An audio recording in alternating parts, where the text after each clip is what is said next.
The rain-soaked promise. The rain came down in sheets that Thursday afternoon, turning the quiet streets of Maplewood into rivers of gray. Daniel Morgan stood under the narrow awning of his father's garage watching the storm with tired eyes. He was 12 years old, with dirt under his fingernails and grease stains on his worn jeans.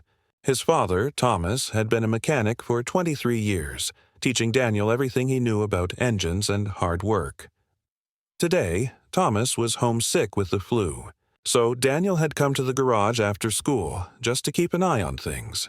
He didn't expect any customers. Not on a day like this. Not in a neighborhood where most people barely had enough money for groceries, let alone car repairs. The garage itself was small and weathered, paint peeled from the walls. The sign above the door read Morgan's Auto Repair in faded letters. Inside, tools hung on pegboards, organized with the kind of care that comes from respecting what little you have. Daniel's father always said that poor didn't mean careless. Poor just meant you had to work twice as hard to prove yourself. Daniel was about to lock up early when he heard it. The sound of an engine struggling, coughing, and then dying completely. Through the curtain of rain, he saw a silver BMW roll to a stop in the middle of the street, its hazard lights blinking weakly. The car looked expensive, the kind of expensive that didn't belong in this part of town. The driver's door opened and a woman stepped out. She wore a cream-colored suit and heels, completely wrong for the weather. She held a black umbrella that the wind kept trying to steal. Even from a distance, Daniel could see the frustration on her face as she stared at her dead car. Without thinking, Daniel grabbed his father's oversized raincoat and ran out into the storm. "Miss," he called out, his voice nearly lost in the rain. "Do you need help?" The woman turned, surprised to see a child approaching her. Up close, Daniel could see she was maybe 35, with dark hair pulled back in a neat bun and eyes that looked worried despite her composed expression. Her name tag read, Claire Harrison, CEO. "I don't know what happened," she said, having to raise her voice over the downpour. "It just stopped. I have an important meeting across town in an hour, and my phone died and She trailed off, looking overwhelmed in a way that suggested she wasn't used to things going wrong. "Pop the hood," Daniel said simply. "Let me take a look." Claire hesitated, studying this small boy in an enormous raincoat. "Are you sure? Where are your parents?" "My dad owns the garage right there," Daniel pointed. "He taught me. I can help." Something in his steady voice must have convinced her, because Claire reached inside and pulled the hood release. Daniel didn't wait for further permission. He went straight to the front of the car, rain soaking through his hair, and began his examination. His father had taught him to be methodical. Check the obvious things first. Daniel looked at the battery connections. Clean and tight.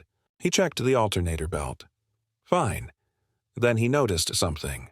The serpentine belt was shredded, hanging in wet strips. That would explain everything.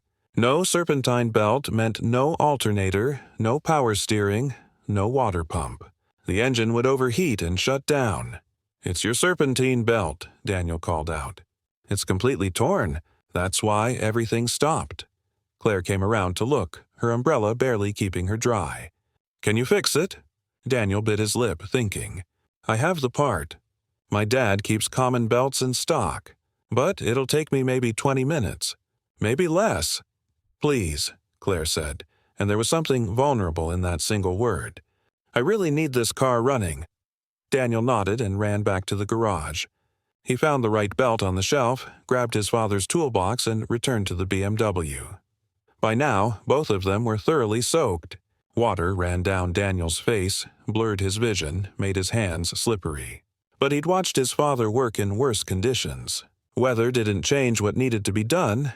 He worked carefully, removing the old belt pieces and routing the new belt through all the pulleys. His small hands, usually a disadvantage, worked perfectly in the tight spaces. Claire stood nearby, holding the umbrella over him as best she could, watching in silence. Once or twice, she tried to help, holding a flashlight from her car, adjusting her position to block the worst of the wind. There was something peaceful about it, Daniel thought. The sound of rain on metal. The simple problem with the simple solution. The quiet companionship of two strangers working toward the same goal. Finally, Daniel tightened the last bolt and stepped back. "Try it now," he said. Claire slid into the driver's seat, turned the key, and the engine roared to life. Strong and steady, she let out a breath that might have been relief or might have been something deeper. When she got out of the car, she was smiling. "How much do I owe you?" she asked, reaching for her purse. Daniel shook his head. "You don't owe anything. I was just helping." "Daniel?" She'd somehow learned his name, maybe from the embroidered patch on the raincoat. "You saved my meeting. You probably saved my entire day. Please, let me pay you." But Daniel's father had taught him something else, too. "My dad says we help our neighbors. That's just what you do." Claire looked at him for a long moment, rain streaming down both their faces. Then she did something unexpected. She reached into her car and pulled out a business card. "Claire Harrison," she said. "I'm the CEO of Harrison Manufacturing. We make industrial parts, and I want you to have this." Daniel took the card, confused. What was he supposed to do with a CEO's business card? "Your father," Claire continued, "taught you well. The way you diagnosed that problem, the way you worked. You're 12 years old and you have skills that some certified mechanics don't have. When you're older, if you want a job, if you want help with school, anything, you call me." "I mean that." "Okay," Daniel said quietly, not really believing it would matter, but Claire wasn't finished. "And I'm going to do something else. I'm going to make sure everyone I know brings their cars here. To Morgan's Auto Repair. Because if the mechanic's son is this good, imagine how good the father must be." 3 weeks later, Daniel's father stood in the garage, staring at his appointment book in disbelief. It was completely full. For the next 2 months, cars from the nice part of town, cars he'd never imagined working on. And they all had the same story. Claire Harrison had told them about a small garage in Maplewood where honesty and skill still meant something. The garage was suddenly making enough money not just to survive, but to thrive. Thomas hired 2 assistants. He repainted the sign. He bought Daniel new tools, proper ones that fit his hands. But more than that, he looked at his son with a pride that no amount of money could buy. Daniel kept Claire's business card on his bedroom dresser. Years later, when he was 18 and graduating high school with a full scholarship to engineering school, courtesy of Harrison Manufacturing, he would look at that card and remember. Remember the rain.